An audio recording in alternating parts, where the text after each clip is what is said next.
If you don't believe me that the panic caused more illness than COVID itself, go on Twitter, do a search for COVID tested negative. That's it. COVID tested negative.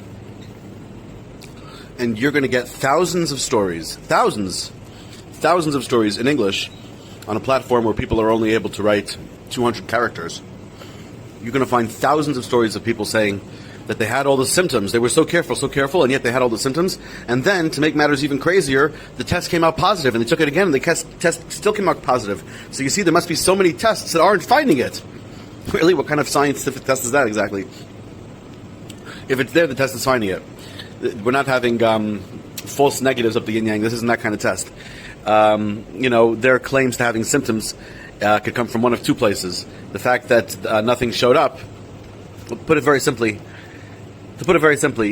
millions of Americans are having horrible symptoms and illnesses, actual illnesses brought about by stress and bad decision that is caused by the panic, by breaking up of the usual, etc., all kinds of things caused by the panic, that end up actually leading to illnesses that at least have the symptoms of COVID, and sometimes end up causing other illnesses, especially making oneself vulnerable to other illnesses, or mistreating other illnesses, or deciding that something is COVID and treating it like that.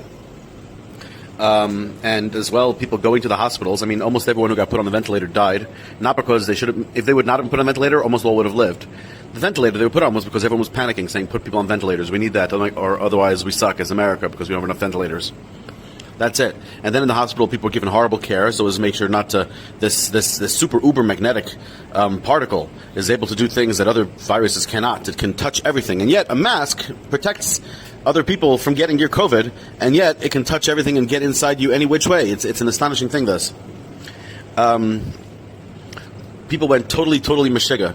And terrified of this COVID business, and then they make themselves have the disease, and worst comes to worst, they can actually get a different following beautiful disease. They go to the hospital with COVID symptoms that, of course, are just psychosomatic, and in the hospital, they pick up hospital-borne infections.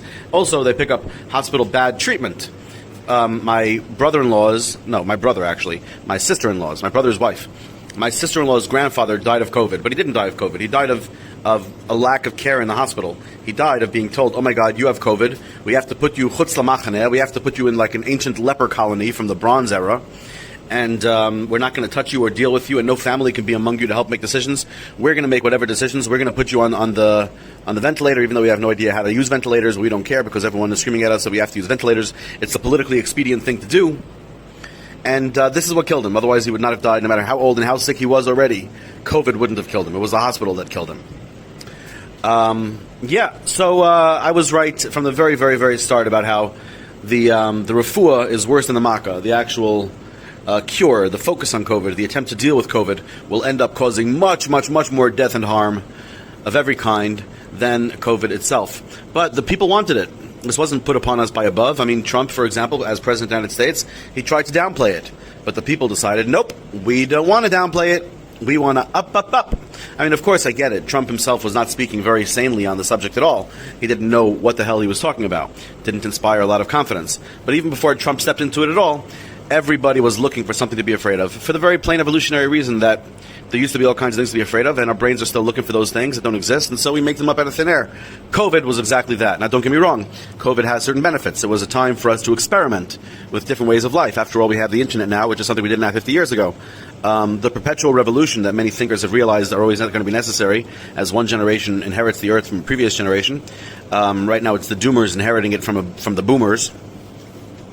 Every 50 years, the Bible says, all right, it's automatic reset. You have a year of not working, and it's a reset. If you were in debt, you're not in debt anymore. If you were rich, you're not rich anymore. It's a reset. You go back to your ancestral lands every 50 years. The Jubilee year, the Yovel. And without that, we're doing it on our own.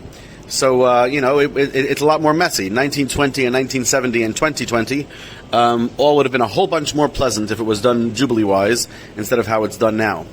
Make me king, and I'll do it for you. I will set this business up correctly. There's a lot to be learned from the Old Testament, a heck of a lot to be learned from civilization over the years. Unfortunately, different groups that have different amounts of knowledge aren't really talking to each other. I have talked to all the various groups. I've lived among the various groups.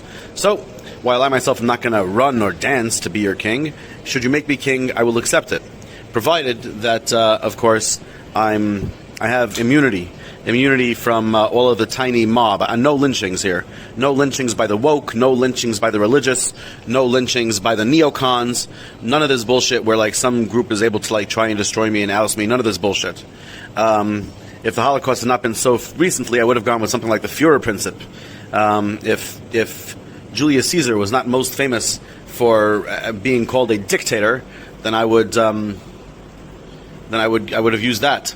But I guess the words that ended up surviving were emperor and king. And truthfully, emperor I don't care for, because it doesn't imply caring for your own people first. But king, I will be accepting an offer of kinghood.